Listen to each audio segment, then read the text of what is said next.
بسم اللہ الرحمن الرحیم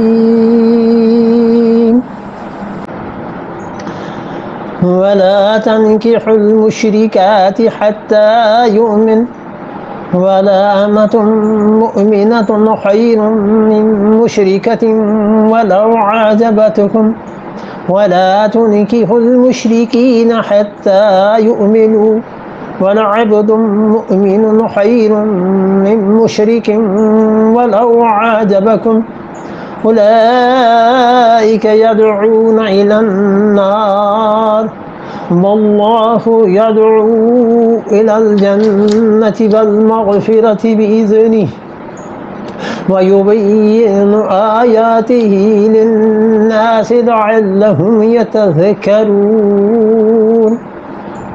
وَلَا تَنْكِحُوا الْمُشْرِكَاتِ اور دیکھو مشرکہ عورتوں سے نکاح نہ کرنا حتیٰ یؤمننا یہاں تک کہ وہ ایمان لے آئیں۔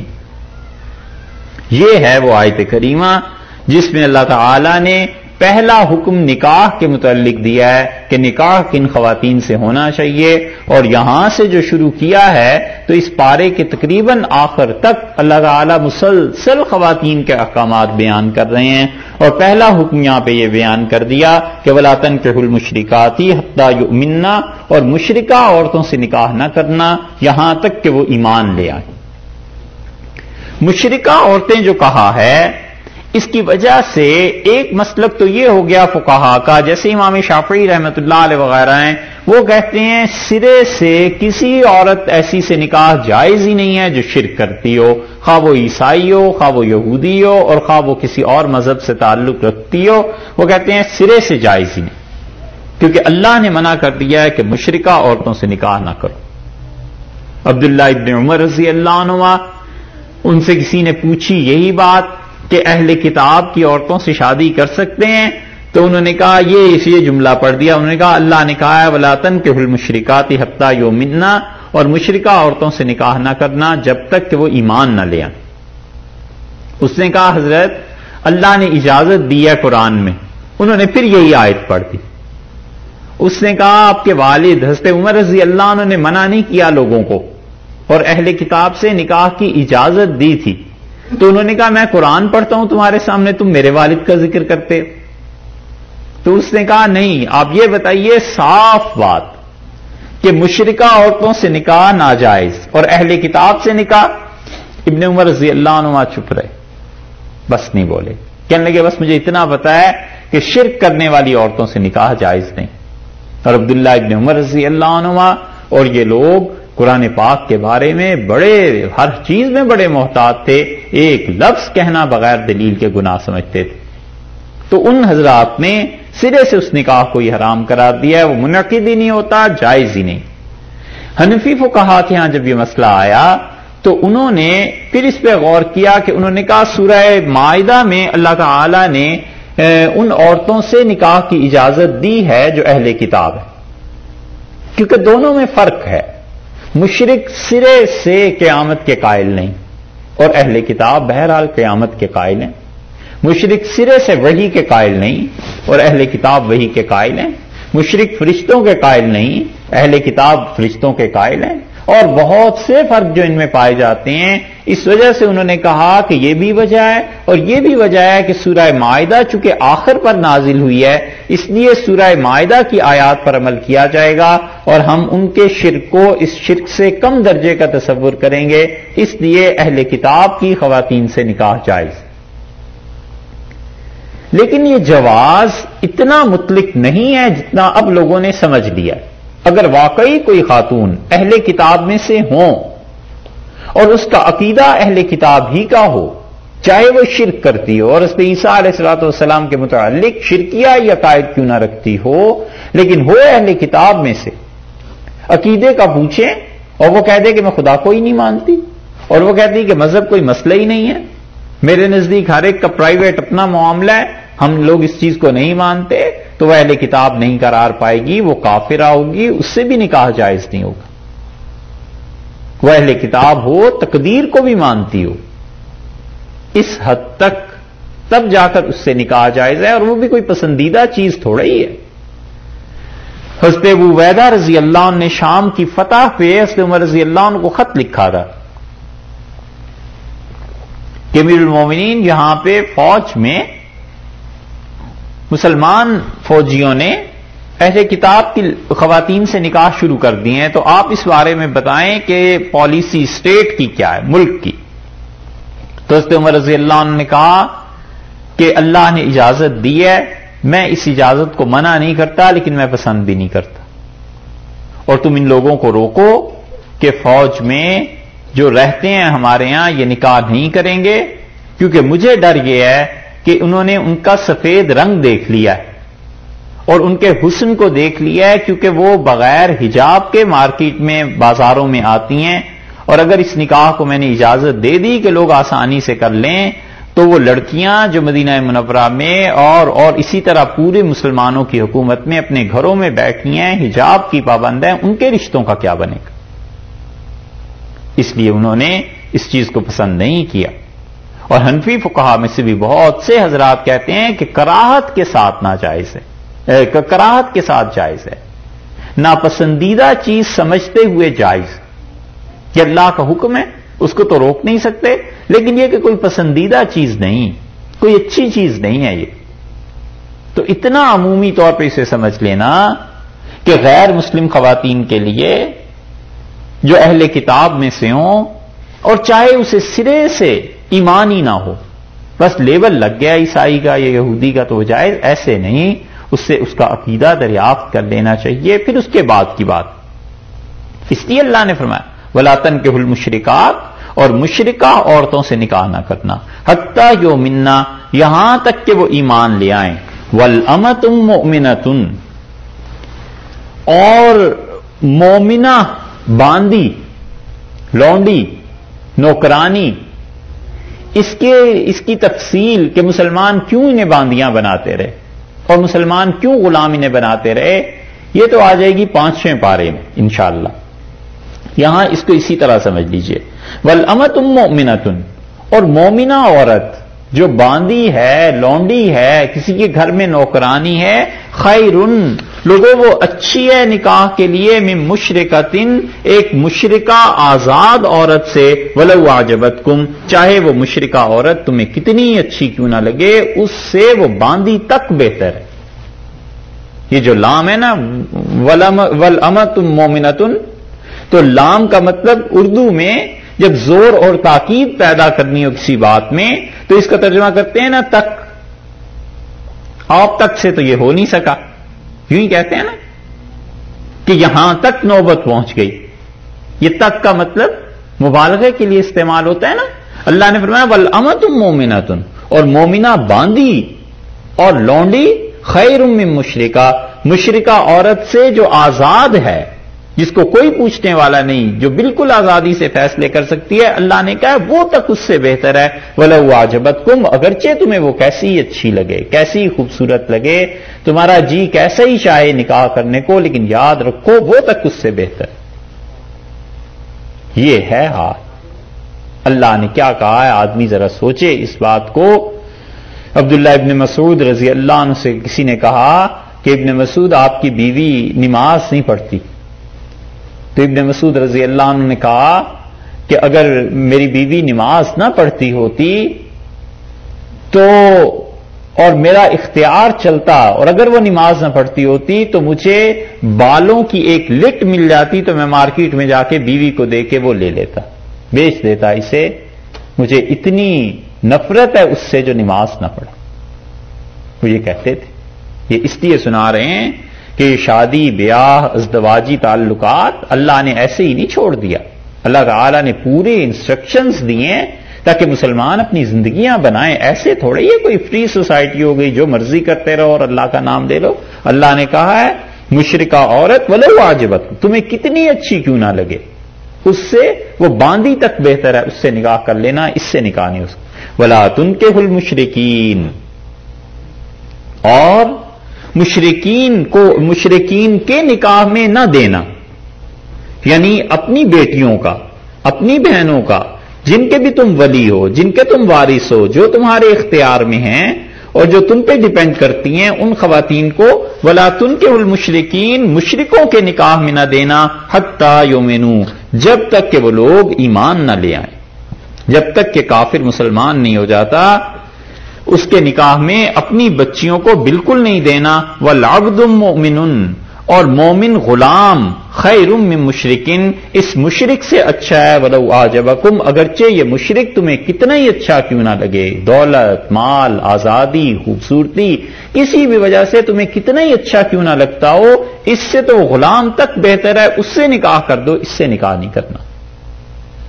اور تنکحوا المشرکین میں ضمنی طور پر یہ بھی نکل آیا کہ اللہ کو یہ بات زیادہ اچھی لگتی ہے کہ خواتین کا نکاح ان کے ولی کریں، باپ ہے، بھائی ہے، چچا ہے، یتیم ہو گئے تو جس کی سرپرستی میں ہے خواتین کا نکاح وہ کریں، اگرچہ خواتین اپنے نکاح میں آزاد ہیں حنفی فقہا کے نزدیک، اور خاتون کو کسی سے اجازت لینے کی 2 شرائط کے ساتھ پھر ضرورت نہیں پیش آتی، وہ آگے آ رہی ہیں۔ لیکن ان احکامات سے پہلے یہاں پر جو فرمایا ہے کہ ولا تنکحوا المشرکین اور مشرکوں سے، اب مشرکوں کے نکاح میں اپنی بچیوں کو مت دینا حتی یؤمنوا یہاں تک کہ ایمان لائیں۔ اس کا مطلب ہے پسندیدہ بات یہی ہے کہ باپ بھائی جو بڑے ہیں وہ رشتے کو طے کریں، وہ نکاح کریں، لیکن فرض اور واجب نہیں۔ اگر کوئی لڑکی اپنی آزادی سے شادی کرنا چاہے اجازت اس کی بھی ہے 2 شرائط کے ساتھ جو آگے آ رہی ہیں۔ والعبد مؤمن خیر من مشرکن اور دیکھو مومن غلام وہ مشرک سے اچھا ہے، ولو اعجبکم اگرچہ تمہیں کتنا ہی وہ اچھا لگے مشرک، کبھی بھی اپنی بہنوں اپنی بیٹیوں کو اس کے نکاح میں نہ دینا۔ اولئک اور وجہ یہ ہے کہ یہ مشرک یدعون الی النار تمہیں جہنم کی دعوت دیتے ہیں، واللہ یدعو اور اللہ تمہیں بلاتا ہے الی الجنت جنت کی طرف، والمغفرت باذنہ اور اپنے ارادے سے خدا بلاتا ہے کہ تمہیں معاف کرے گا، مغفرت کر دے۔ تو اس نکاح پہ آخرت کی ساری زندگی موقوف ہے۔ اگر تم مشرکہ عورت کو گھر میں لے آؤ گے یا اپنی بہنوں بیٹیوں کو مشرکین کے نکاح میں دے دو گے تو ہر جگہ تباہی پھیل جائے گی، وہ شرک تمہاری اولاد میں بھی آ جائے گا، کیونکہ لڑکیاں ادھر آ گئیں نا تو ماں کا تو اثر ہوتا ہے، اور ادھر اگر چلی گئیں تو عورت بیچاری قدرتی طور پہ ضعیف ہوتی ہے، شوہر کے اختیار میں، شوہر کے پریشر میں اس کے انڈر آ جاتی ہے، وہ اپنا دین چھوڑ بیٹھے گی وہاں اور شرک کرنے لگ جائے گی، جہنم میں چلی جائے گی۔ اللہ نے کہا قطعاً یہ نہ کرنا، اور وَيُبَيِّنُ آیَاتِهِ لِلنَّاسِ اور اللہ اپنے حکم کھول کھول کے لوگوں کے لیے بیان کرتا ہے، لعلہم یتذکرون تاکہ لوگ ان باتوں کو سمجھیں، نصیحت حاصل کریں، کیونکہ نکاح پورے معاشرے کی بنیاد ہے، پورے آگے کی زندگی کی بنیاد ہے، مسلمان بچوں کی تعلیم اور تربیت کا مسئلہ ہے۔ تو مشرکین کے ساتھ کوئی اس چیز میں کمپرومائز نہیں، اگر وہ ایمان لاتے ہیں تو ان کے ساتھ نکاح ہے، اور ایمان نہیں ہے اگر تو نکاح کا کوئی مسئلہ نہیں۔ سوال یہ پیدا ہوتا ہے کہ مشرک ہوتا کون ہے، مشرک کہتے کسے ہیں؟ ہم آپ کو عبارت سناتے ہیں شاہ عبد القادر صاحب محدث دہلوی رحمۃ اللہ علیہ کی، اور شاہ صاحب نے جو کچھ لکھا ہے نا اسے آپ سن لیجئے، اور ہمیں سند 2 بار اس وقت ملی تھی جب ہم نے اسے زبانی سنایا تھا۔ ہمارے اساتذہ کہتے تھے یہ فرض ہے اس کو یاد کرنا، اس لیے آپ میں سے جو ریگولر آتے ہیں نا یہ یاد کر کے آنا، سمجھے؟ یہ شاہ عبد القادر صاحب رحمۃ اللہ علیہ کا حاشیہ ہے، آپ اسے لکھیں، آپ اسے اس میں سنتے رہیے، وہ جو ہے گوگل وہ نہیں اس سے کم درجہ ہے ہاں جس میں بھی وہ اس میں جہاں ریکارڈنگ ہو رہی اسے سنتے رہیے، لیکن اسے یاد کر کے آنا۔ شاہ صاحب نے کمال کیا، شاہ عبد القادر صاحب رحمۃ اللہ علیہ کے حاشیے یہ اتنی آسانی سے کہیں ہضم ہوتے ہیں، اور شاہ عبد القادر صاحب رحمۃ اللہ علیہ کا ترجمہ اللہ کے بندے نے شاید ہمارا خیال ہے 18 برس اس ترجمے میں لگا دیے ہوں گے۔ 17-18 سال کے تھے جوان جب انہوں نے اس ترجمے کو شروع کیا ہے، اور وہ بھی خواب دیکھا، یا اس کے بعد 20 سال کے ہو گئے ہوں گے، شادی بھی جلدی ہو گئی، ایک بچی تھی بس، تو خواب میں دیکھا کہ جبریل امین ان کے پاس قرآن لے کے آئے. تو بھائی کے پاس گئے، شاہ عبدالعزیز صاحب رحمۃ اللہ علیہ کے پاس، اور ان سے پوچھا کہ یہ خواب دیکھا ہے.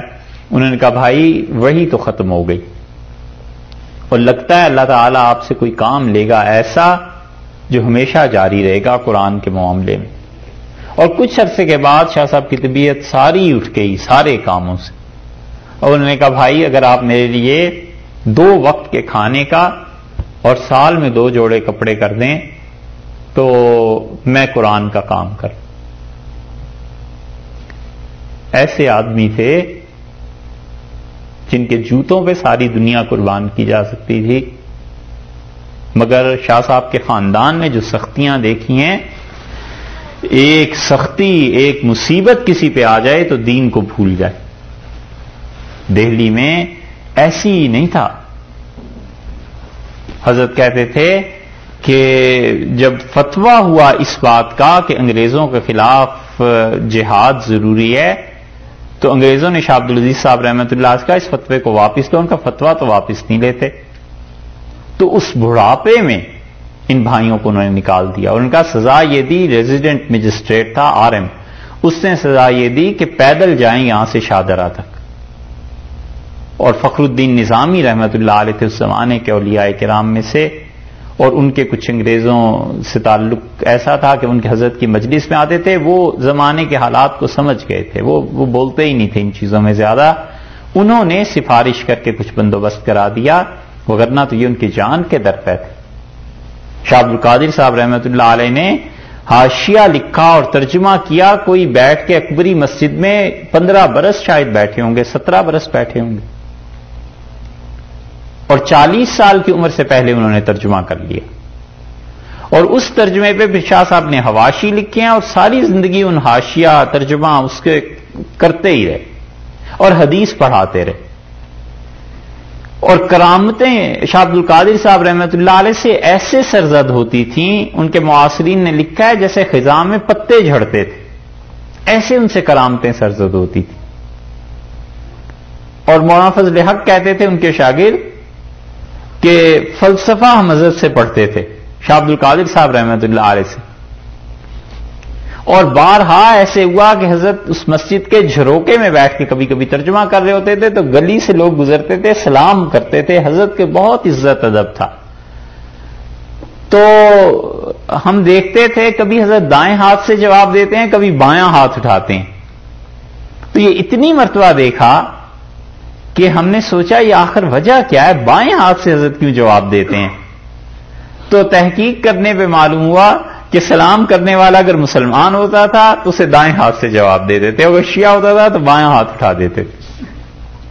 کہتے تھے ایسی چیز تھی حضرت میں کہ کوئی آدمی سامنے جاتا تھا، بیٹھتا تھا، اور اندازہ انہیں ہو جاتا تھا کہ یہ آدمی کافر ہے، مسلمان ہے، چکر کیا ہے اس کا. بہت قصے ہیں حضرت کے متعلق، کچھ چیزیں ہیں، بہت چیزیں بھی کہہ سکتے ہیں آپ انہیں. بہرحال حضرت نے اس پہ حاشیہ لکھا ہے شرک کا. اور یہ جو شرک ہے نا، حضرت اس پہ فرماتے ہیں، یہ ذرا سنیے. فرماتے ہیں پہلے مسلمان اور کافر میں نسبت ناتا جاری تھا. یہ ہمیں اب بھی یاد ہے. پہلے مسلمان اور کافر میں نسبت ناتا جاری تھا. اس آیت سے حرام ٹھہرا. یعنی یہ جو آیت اللہ تعالی نے نازل کی ہے سورہ بقرہ کی 221 نمبر آیت، اس آیت سے یہ رشتے حرام ٹھہرے. اگر مرد یا عورت نے نکاح کیا اس کا نکاح ٹوٹ گیا. اگر مرد یا عورت نے شرک کیا تو اس کا نکاح ٹوٹ گیا. ٹھیک ہے، یہ بھی سمجھ میں آتا ہے. شرک یہ کہ اللہ کی صفت کسی اور میں جانے. شرک کی تعریف حضرت نے کی ہے. شرک یہ کہ اللہ کی صفت کسی اور میں جانے کہ اس کو ہر بات معلوم ہے. آ گئی نا علم کی بات، وہی جو الہ میں پڑھی تھی. شرک یہ کہ اللہ کی صفت کسی اور میں جانے، مثلا کسی کو سمجھے کہ اس کو ہر بات معلوم ہے، یا وہ جو چاہے سو کر سکتا ہے. اختیار بھی آ گیا، دونوں چیزیں لے آئے. یا ہمارا بھلا یا برا کرنا اس کے اختیار میں ہے، وہ چاہے ہمارا بھلا کرے چاہے برا کرے، سب اختیار اس کے پاس. اور آخری جملہ کس غضب کا ہے، اور یہ کہ اللہ کی تعظیم کسی اور پر خرچ کرے، مثلا کسی چیز کو سجدہ کرے اور اس سے حاجت طلب کرے، اس کو مختار جان کر. سمجھے؟ سجدہ کرے، شرک یہ کہ اللہ کی صفت کسی اور میں جانے، مثلا کسی کو سمجھے کہ اس کو ہر بات معلوم ہے، یا وہ جو چاہے سو کر سکتا ہے، یا ہمارا بھلا برا کرنا اس کے اختیار میں ہے. اور یہ کہ اللہ کی تعظیم کسی اور پر خرچ کرے، یعنی جو تعظیم اللہ کے لیے چاہیے تھی، مال اللہ کے لیے خرچ کرنا تھا، سجدہ اللہ کو کرنا تھا، نماز اللہ کی پڑھنی تھی، حج اللہ کے گھر کا کرنا تھا. حضرت فرماتے ہیں کسی چیز کو سجدہ کرے اور اس سے حاجت طلب کرے، اس سے کچھ مانگے، اس کو مختار جان کر، اس کے متعلق یہ عقیدہ ہو کہ سارا اختیار ہے ان کے پاس، جیسا چاہیں سو کر سکتے ہیں، میرے سارے حالات انہیں پتہ ہیں. تو یہ اس نے اسے اپنا معبود بنا لیا. اب اس کی جو تعظیم کرے گا یہ سب شرک ہو جائے گا، اور شرک سے نکاح ٹوٹ کے. یہ ہے چیز. اور آگے فرمایا باقی یہود اور نصارہ کی عورت سے نکاح درست ہے، ان کو مشرک نہیں فرمایا. یہ فکرہ چلو چھوڑ دو نا، یاد کرنا، لیکن اس کو یاد کرنا ہے ضروری. جو آپ میں سے ریگولر آ رہے ہیں نا، اس کو یاد کر کے آنا. کب تک؟ یہ جب انشاءاللہ چھٹیوں کے بعد آئیں گے پھر سنیں گے اس کو. یہ ہے، پھر سنو اس کو، کتنی زبردست بات ہے. نچوڑ نکال کے حضرت نے پوری توحید اور شرک کا چند جملوں میں کر دیا ہے. پہلے مسلمان اور کافر میں نسبت ناتا جاری تھا، اس آیت سے حرام ٹھہرا. مرد یا عورت جس نے شرک کیا اس کا نکاح ٹوٹ گیا. شرک یہ کہ اللہ کی صفت کسی اور میں جانے، مثلا کسی کو سمجھے کہ اس کو ہر بات معلوم ہے، اور یہ کہ اللہ کی تعظیم کسی اور پر خرچ کرے، مثلا کسی چیز کو سجدہ کرے اور اس سے حاجت مانگے، اس کو مختار جان کر. یہ جو ہے نا، اس کو مختار جان کر سجدے کرنا کہ یہ تو جو چاہیں کر لیں گے اور انہیں سب پتہ ہے ہم پہ کیا بیتتی ہے، یہ ہے مختار جان کر. اور اصل کانٹا یہی ہے. دنیا میں جتنی قوموں میں شرک آیا ہے وہ اللہ کی ذات سے کہیں زیادہ، ذات میں تو شاید ہی کوئی مشرک ہو، صفات میں ہی شرک کرتے ہیں. ہندو، عیسائی، یہودی سب خدا کی صفات میں شرک کرتے ہیں. اور اللہ کی صفات میں سے بھی دو صفتیں ایسی ہیں جن میں خاص طور سے شرک ہوتا ہے. ایک اپنے معبودوں کے متعلق یہ سمجھنا کہ نفع اور نقصان کا اختیار ہے انہیں، اور ایک یہ سمجھنا کہ ہمارے سارے حالات انہیں پتہ چل جاتے ہیں. بس یہ دو چیزیں ایسی ہیں جو شرک کی بنیاد بن جاتی ہیں. کبھی کسی کے متعلق یہ عقیدہ نہ رکھو کہ انہیں ہماری ساری باتیں پتہ چل جاتی، اور کبھی کسی کے متعلق یہ عقیدہ نہ رکھو کہ نفع اور نقصان کے اختیار میں ہے. اللہ ہی ہے جو کسی کو چاہے تو بتا دے، نہ چاہے تو نہ بتائے، اور اللہ ہی ہے جو نفع دینا چاہے تو کوئی اس کو نہیں روک سکتا، اور نقصان دینا چاہے تو کوئی پھر بچا نہیں سکتا. یہ اللہ کی توحید. اس لیے ارشاد فرمایا ہے یہاں پہ کہ دیکھو ان سے نکاح نہیں کرنا. کیوں؟ اس لیے کہ جہنم کی دعوت دیتے ہیں، شرک کرائیں گے، اور جب شرک ہو جائے گا تو پھر جہنم کی دعوت ہو جائے گی. کوئی بھی ہو، بتوں کے متعلق یہ عقیدہ رکھتا ہو، انبیاء علیہ الصلوۃ والسلام کے متعلق عقیدہ رکھتا ہو، جیسے کہ یہ عیسائی رکھتے ہیں حضرت عیسیٰ علیہ الصلوۃ والسلام کے متعلق، اور اس قسم کے جتنے بھی ہیں یہ سب شرک کی چیزیں ہیں. اور اللہ نے فرمایا وَيُبَيِّنُ آیَاتِهِ لِلنَّاسِ، اور اللہ اپنی ان احکامات کو لوگوں کے لیے بالکل واضح طور پر بیان کرتا ہے لعلہم یتذکرون، تاکہ لوگ اسے سمجھے۔ آ گئی سمجھ؟ ٹھیک ہے صاحب، اب ریسٹ کریں۔